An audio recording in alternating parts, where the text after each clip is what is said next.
Hey everyone, this is Brandon with Recast Software. In this video, I'm going to show you how to create a custom builder action that'll make it so that you can add a user to a specific AD group. The way that we'll do that is you'll right-click on a user, right-click Tools, RCT Builder. We'll create a new action by clicking on the plus icon. We'll select the Start node, and we'll call this Add User to Group. We'll change the view to tab results. We'll need a custom input parameter for the AD group. So we'll select the string, click add, and we'll actually make a list in case there's multiple groups that you'd like to choose from. So the first group, the name of the list is just going to be it's just going to be 80 groups. 80 groups. And then if we wanted to have a default selection, we could do that as well. But I'll just add a couple here so you can see what that looks like. So have a finance group with the value finance. We've got a remote desktop group, and the value for that is remote desktop group.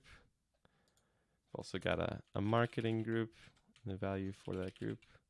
The actual group name is marketing, so cool. So, and since the majority of the time I'm going to be adding users to the remote desktop group, because I have policies in place that will grant it remote access, we'll select the default selection as remote desktop. So the next thing we're going to do is we're going to find the action to actually add the user to a group. So I'll search for add. I know it's going to be an Active Directory action. So I'll select add account to group. That sounds right. We'll connect the start node to the add account to group AD action.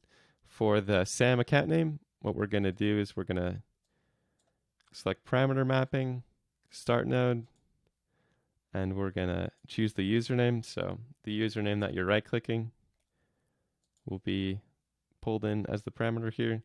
The domain, it's going to be pulled in as well when you right-click.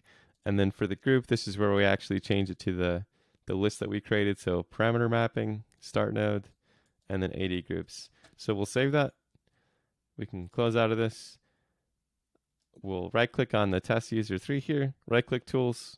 We're going to click RCT Runner because we built the action in Builder. We're going to run the action in Runner. And then we've got the Add User to Group that we just created. We can see that AD Groups Remote Desktop is already selected. If we wanted to add them to finance or marketing, we could do that as well. But we're going to choose the remote desktop, click next. And before we do that, we'll go over to my DC here just so I can show you. We'll open the remote desktop group. Under members, we can see that only test user 2 is there. So we'll close that, run the action, completed successfully, is successful true. We'll go back to the DC. We'll reopen the group properties. And we can see that the test user 3 has been added. Thank you so much for watching. If you have any questions, please reach out. Take care.